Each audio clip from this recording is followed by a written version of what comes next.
Hi, this is Randy McGray, podcast producer and host at Whole Life Church.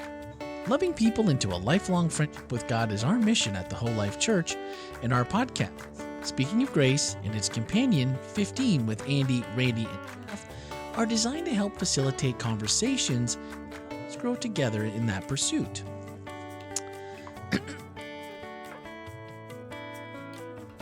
Passengers, Jane Arendt Verhelst is known as the happy driver. I got a couple of characters on there that I say hi to every day. The 57-year-old bus driver gives a lot of them nicknames. On the 54 route, the woman who doesn't like tornadoes is Oklahoma. And the guy who looks like a member of Motley Crue is Nikki Sixx. She's adding a new one this week. The narc, the one who got me in trouble. Sarah Selden was near the back of the bus when it made an unexpected stop on West 7th in St. Paul. Jane had opened the door for an unhoused woman who had stepped into the streets and held up her arm. She actually looked like she walked off a disaster movie. Selden noticed the woman didn't have any shoes and heard the driver talking to her about it. She thought maybe the woman was about to get kicked off the bus, but Jane had a surprise for her. She's like, wait, hold on. And she just swings and I just see these shoes coming off. The woman walked off the bus a few stops later with Jane's size 10 Skechers on her size 7 feet. You didn't just make my day and everyone's day on the bus. Sarah's only a couple months off the streets herself, so she understands the dignity a pair of shoes can deliver and the hope those shoes might represent. I hope that just her being seen in that moment eased a little bit of suffering and gave her a little bit of hope, because that kind of receiving kindness and hope can actually be a thing that propels you towards choosing to get help. So before the bus pulled away, she hopped on Reddit and reported what she saw. A cascade of compliments followed for all bus drivers, but especially for Jane. I was just like, oh boy, I'm going to be in so much trouble. Jane drove the rest of her route in her socks. She recently stopped the bus to tend to a dying dog, and Friday wasn't the first time she let a passenger board when they shouldn't.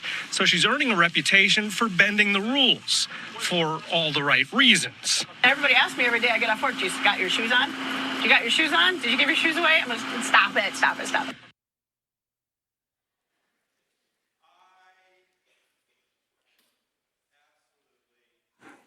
Love Jane. Talk about somebody who is bringing order out of chaos, like we discussed last week in my sermon that started off our Work is Worship series, Get to Work.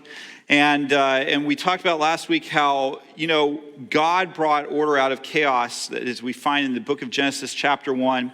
And really that is the best kind of work. It's the work that brings order out of chaos. And you see Jane doing that. And then Jane jumps into something else. Clearly this woman has found a way to be motivated. You can just feel the motivation in her as she's doing her job. And Jane is really a part of 32% of the U.S. workforce that is fully engaged in their job. By the way, just a quarter ago, the number was 30, which was the lowest it had been in 11 years of engagement. 30%, right now 32% of the U.S. workforce find themselves fully engaged in the job that they're doing. Does that seem a little low to you too? Yeah, 32%. And if you want to go ahead and look at things that maybe or even make you a little bit worse, 16% are fully disengaged from their work.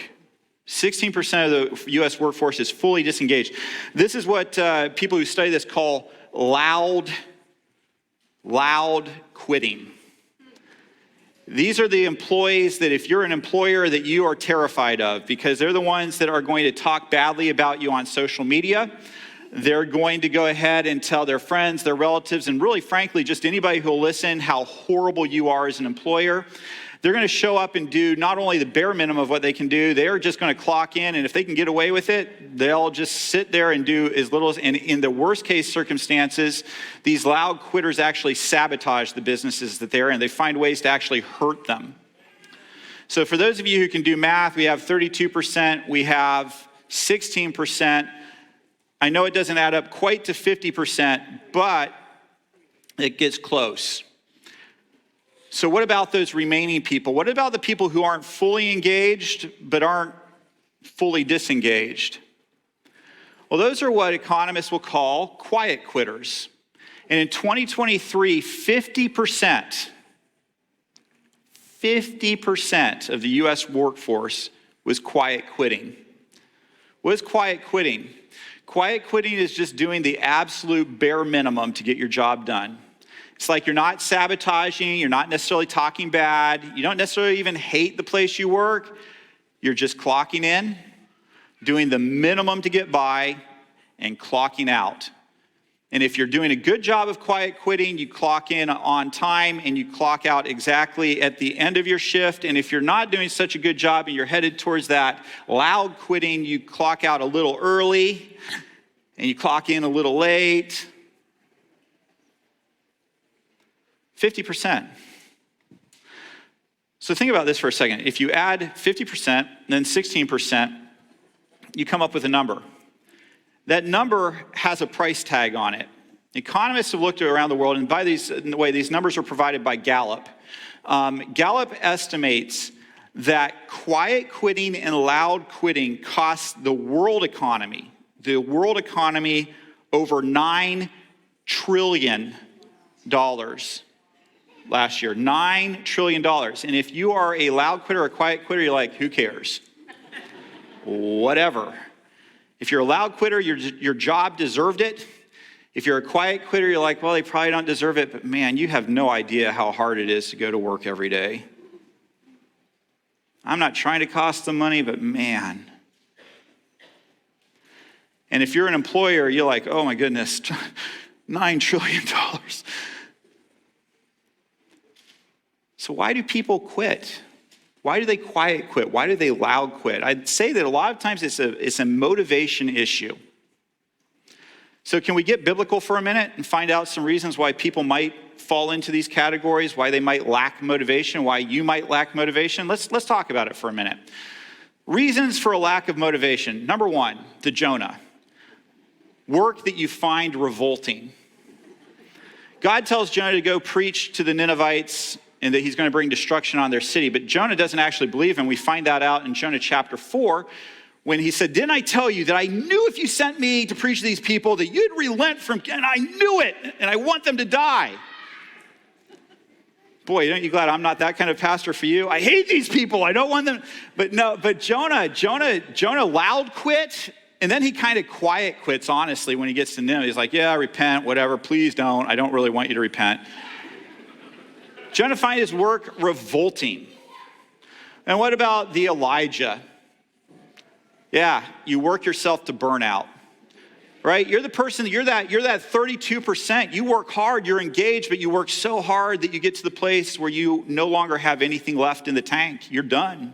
You don't want to be done. You believe in what you're doing. You believe in but man, you are just completely done. You see Elijah having this happen to him after he gets down at Mount Carmel and he runs all the way with the chariot. And then he gets there and the queen says, I'm going to kill you. And he's like, done. I don't have anything left in the tank. I'm going to run out into the desert and cry about it for a little while. Then there's the Moses. You work for an organization that doesn't appreciate your hard work and is constantly complaining. If you don't know the story of Moses, look it up. Then there is the Noah. No results. You work for 120 years. And the only people you're able to get on the boat with you are your family. And everybody is making fun of you while you're doing it. Some of you have this problem at work.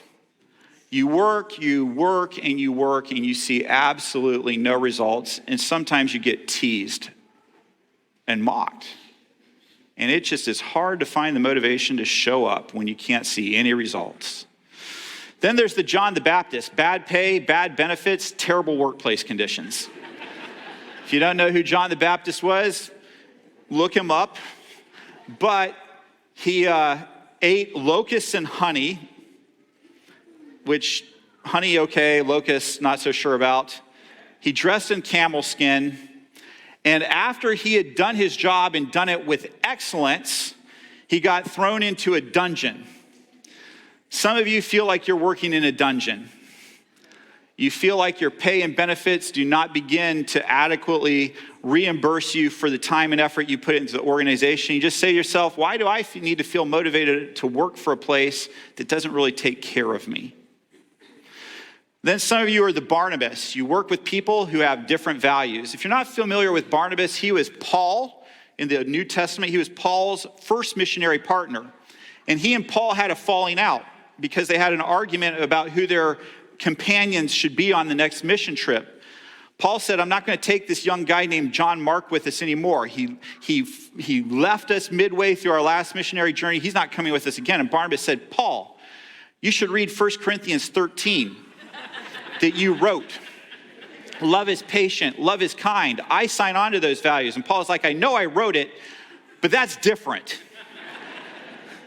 Even good people can make mistakes, okay? And so they have a different idea of their values, and they have this falling out that takes place. And maybe that's your case. You are working for an organization where you're like, maybe at first I believe in their values, or maybe I never really do. I don't agree with the values of where I'm working. It's just really hard to find the motivation to work with an organization or a person or a place that doesn't share the same values as I do. Then we have the Peter. You're a constant disaster at work. Your employer says, get behind me, Satan. And you know, you get praised occasionally, but you just feel like you keep making mistakes. You can't do anything right. And you're like, why even show up? And if I do, maybe I just need to do less because I keep taking chances. I get in trouble. You're kind of the Peter. You kind of just always a constant disaster at work. You're just like, why show up? Then there's the Hosea. Unreasonable employer expectations. There's a few of you who know Hosea's story and you know what's going on. For the rest of you, look it up. But I'll tell you really quick. God told Hosea to marry a sex worker. So, unreasonable employer expectations. And then we have the Hezekiah. The Hezekiah. Sometimes it's hard to be motivated when you are sick, when you're not well, when somebody you love is sick or not well. When you go through the loss of somebody you love, and you love your work, but you just can't concentrate. Your mind is somewhere else, and it's hard to concentrate. In Hezekiah's case, he got sick, and God sends a prophet to him and says, and this sickness is going to lead to death. And Hezekiah's like, just turns over in bed and cries. He's done working, even though he was a great king. He's done. And some of you have that experience too. It's hard to feel motivated when you're going through a traumatic life event. So I want to jump to where you might not think I'd start. What do we do as employers? There's more than a few of us in this room that are supervisors, managers, own companies, run businesses. And there's often an idea that all the responsibility for motivation belongs to the employee. But I want to start with us as employers because I think that we have an obligation to the people that work underneath us, the people who work for us. And I want to start with us. So what can we do? The first thing I would say is let's be reasonable. You know what? Your A+ workers are going to work themselves into the ground if you ask them to. And then what do you have? You have somebody who's burnt out and can't work anymore because they are so burnt out. I know that tends to be who I am. If my employer says, do this, I'm like, let's do it. Let's get it done. And then they say, do that. And I'm like, let's do it. I remember complaining to an old pastor friend of mine and saying, hey, man, the church just keeps asking me to do more and more. And he said, well, that's your problem. Because the church will always ask you to do more and more, and you have to know how to say no. And he wasn't wrong. And yet, I have worked for conferences where I had ministerial directors and conference presidents who saw me going too hard and they said, Ken, back off. We're going to take this off your plate. We're going to take that off your plate. We're not asking you to work less hard. We're just asking you to be smarter so you last a long time. We don't want you going anywhere. So as employers, let's be reasonable in the expectations. It's not reasonable to expect somebody to work 18 hours a day for us. Unless they work at summer camp, right, Michael? Okay. So Michael and I were youth directors and asked our employees to do that. So, but we had other perks that made it worthwhile, right? So let's move on to the next point. Be fair. Be fair. How do you know if you're being fair? Well, I can tell you as an employer that there's a lot of times where I have staff members or people who've worked under me who didn't think I was being fair. But the way I measure whether I'm being fair is not their opinion, but am I doing what I would want done for me? And beyond that, am I also thinking about that they're a different personality than I am, that they have different skills than I have? Am I being fair in what I expect? It's something to stop and think about and ponder. Is what I'm doing fair? The next thing we can do as employers is know and be clear about the purpose of what we're asking our employees to do. I think the number one reason why we have unmotivated workers often is because they have no idea why we're asking them to do what we're asking them to do. And it is very hard to feel motivated to do something that you see having no purpose and it looks like busy work, or you can't see how it fits into the structure of the organization. So one of the things that we can be very clear about is defining our purpose. One of the things I don't think I'm perfect at here at Whole Life, is putting that mission and vision of Whole Life out there. We are loving people into a lifelong friendship with God. How are we doing with the values of love, acceptance, forgiveness, grace, worship, participation in the Bible? Putting purpose in front of people gives them a goal to strive for, and if they don't agree with that goal, they know they don't, and maybe they're looking for another place where they can fit with that. But be clear, when you hire especially, that people know the purpose that they have, and then once they get going, that they're actually doing things that add towards that purpose. And finally, see your employees as human beings and not objects. It's really easy, particularly the bigger an organization gets, to see the numbers on a page as opposed to seeing those numbers being human lives. People with dreams and aspirations just like you. And you notice what I said, better yet, see them as family. One of the things I always want to ask myself is, am I treating this person the way I would want my mom to be treated? The way I'd want my dad to be treated? The way I'd want my brother or my daughter or my son to be treated? There are times where we've had to be in a situation where we've had to let go of people. And I had to ask myself that question. I thought, yeah, even if this was my mom, I would do that. But I will do it in a way that I'd want it to be done if it were my mom or my dad or my brother or my sister or my wife or my son or my daughter. As Christians, we believe that everybody is made in the image of God. They're not just a number on a sheet of paper, and they're not an object to be used to get to your goal. They're a human being. So that's employers. It's something that employers can do. But what can I do? Because the truth of the matter is, we can't control other people, right? I can only control myself. And if I have an employer, I'd love for them to act that way, but maybe they will, maybe they won't. I can't control that. So what can I do as an employee to find motivation? The first one, find a new job. Can I just tell you that if you don't believe in your organization, do yourself a favor and find a new one. And you go, okay, Ken, nice to say that. How am I going to find a salary that is equal to the one I've got right now? It's not that easy. I can't just quit. And I understand that. But after talking to a lot of people through the years who have been fired from organizations because they become unmotivated and then they get to the place where they are terminated, a lot of those people will tell me the best thing that ever happened to them was the day they were terminated, because it forced them to go find a job that they were going to be happy in. And so might I suggest that rather than getting to that point where you're terminated, sometimes the best thing you can do, if you're not in harmony, you're not being appreciated, if you're whatever the case may be, the best thing that you can do is go find a new job. That's what Barnabas did. Barnabas is like, we're not going to see eye to eye, Paul. I'm going to need to find a new partner. And both went on to be very successful. Both went on to do things that needed to be done, but they had to split ways. And sometimes that's what happens. But again, I want to recognize that sometimes that's not the option on the table. So what do you do if that isn't an option on the table? Or if it's not that you don't believe in the values of your organization, but you're just facing some of those issues that we talked about with some of the biblical characters, your burnout or some other things. Well, one of the things you could do is give yourself permission to take some downtime. It is an incredible statistic how many Americans do not use their vacation time. Well, I can't. If I go, hey, if it's your benefit, it's your benefit. Use it. Use that downtime. Get away on the weekends. When you're not working, don't work. And I know, trust me, you have no idea as a pastor, I know how hard it isn't to not work in a world where there's a cell phone in your pocket and you see an email come in and you're like, oh, is that the one that, oh.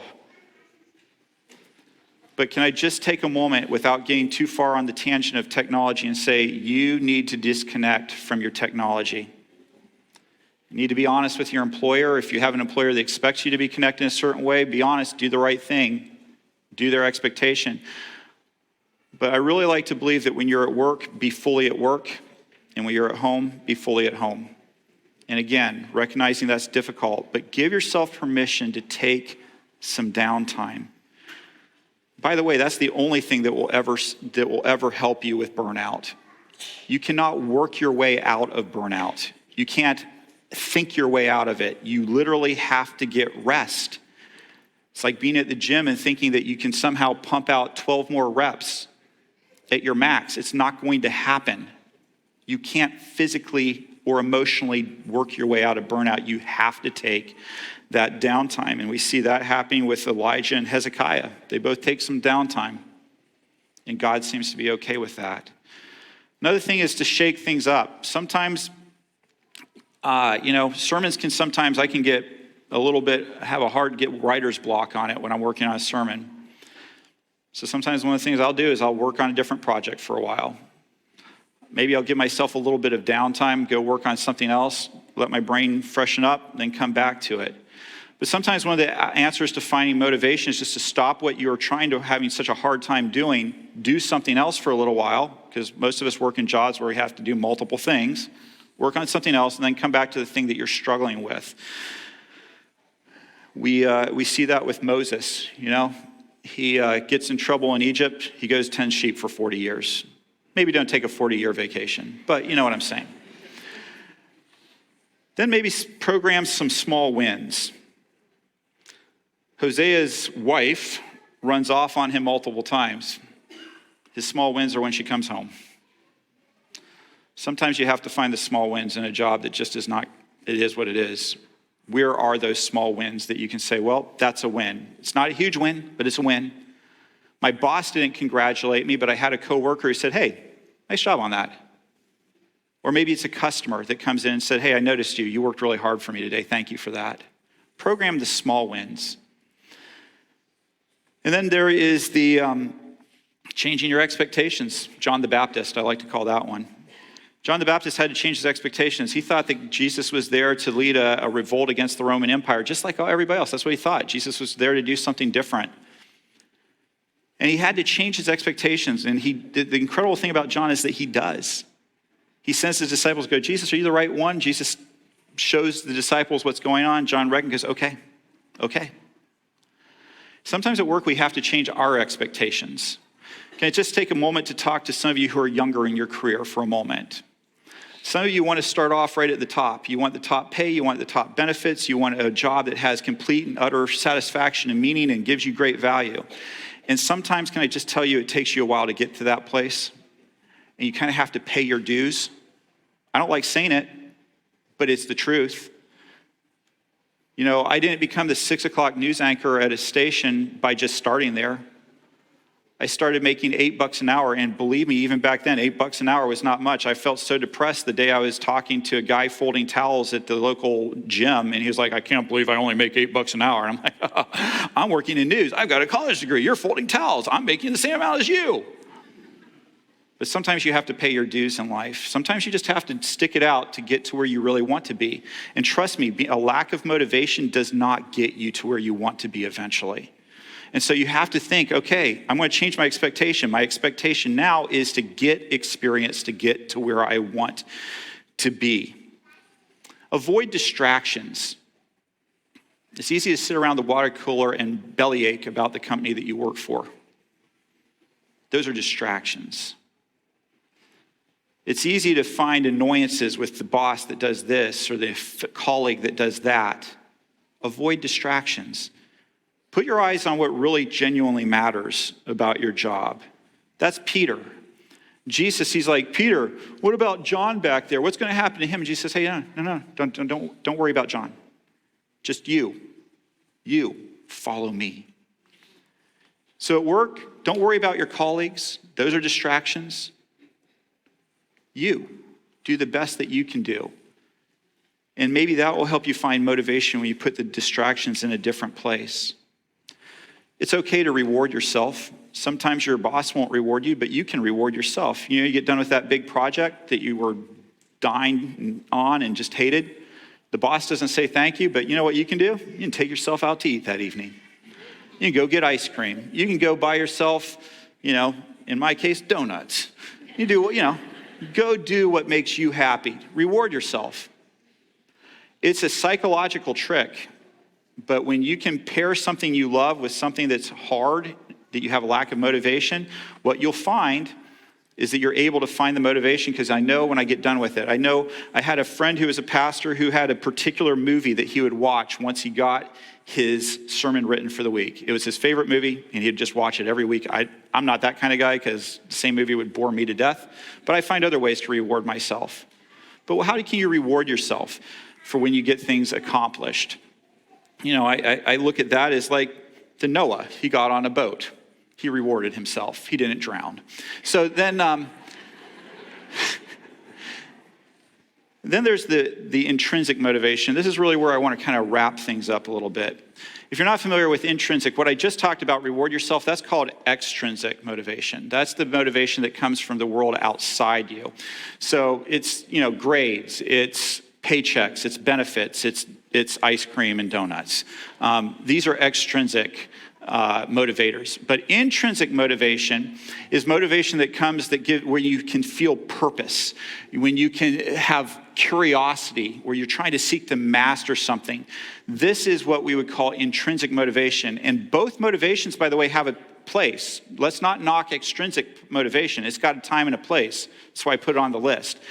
But intrinsic motivation is the motivation that will ultimately get you to the finish line, because it doesn't require anything from the outside. It comes from what's inside of you, and you choose to do it for a reason. I would suggest to you that when I look at Jane, I don't look at somebody who's being extrinsically motivated. She is intrinsically motivated. When you start thinking about that story at the beginning, do you think that driving a bus is like the epic of all jobs?